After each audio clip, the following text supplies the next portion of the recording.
Manis kita makan apa tu?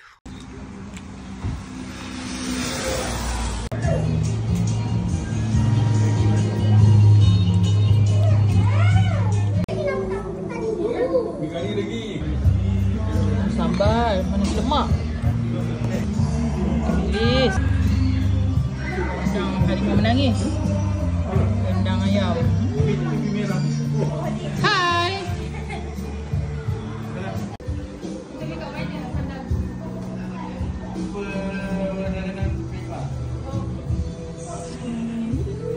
Raya pula.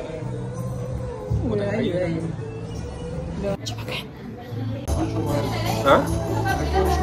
Aku kau buat makan. Dah pakai dua biji dah. Ha? Mana dia cik? Cik tu nak. Ya, dia muat. Hai. Allah Raya. Emang susut ke? Oh, ya.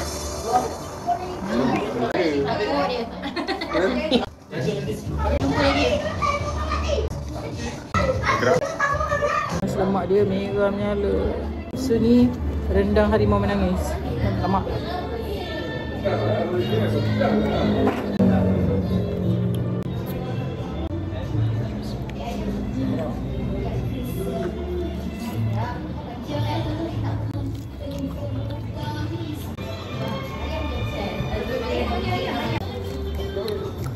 Ni ke? Dia kata pergi kat Datuk Keramat tu. Datuk Keramat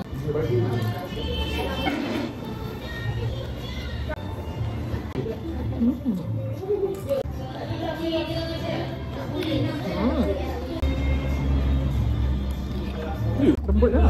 Kampung kan? Dia buat tak ada lah, tak boleh. Tu macam Dulu baru sebab boleh dengan otak seminit boleh.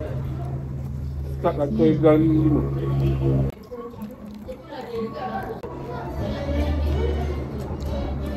Apa sih dia cuba mak dia semua ada ni? Dia aku rasa dia ada. Sambal merah. Sambal merah, aku ambil merah kau. Merah. Ya, ya. Tiba aku macam kena ngumpul dekat kaki aku belah kanan. Tapi kejap ke? Tapi aku tengah nak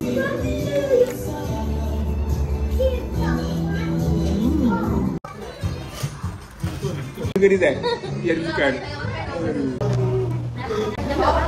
puding.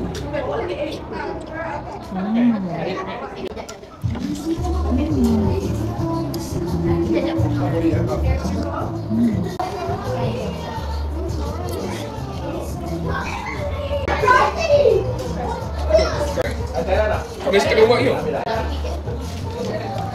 Ya, banyak nak belajar.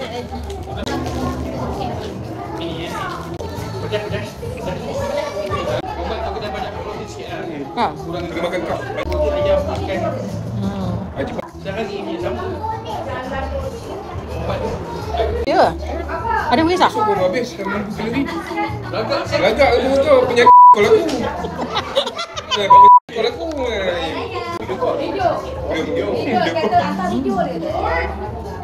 Ya.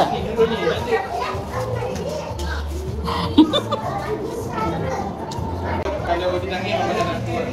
Malam tu ada story dia. Macam keluar story. Dia macam tai tu besar.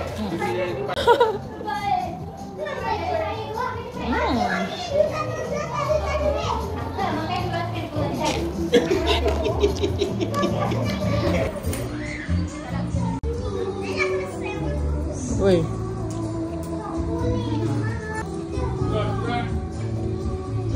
Burger design yang bukan. Nanti kita datang Keduri Amin pula.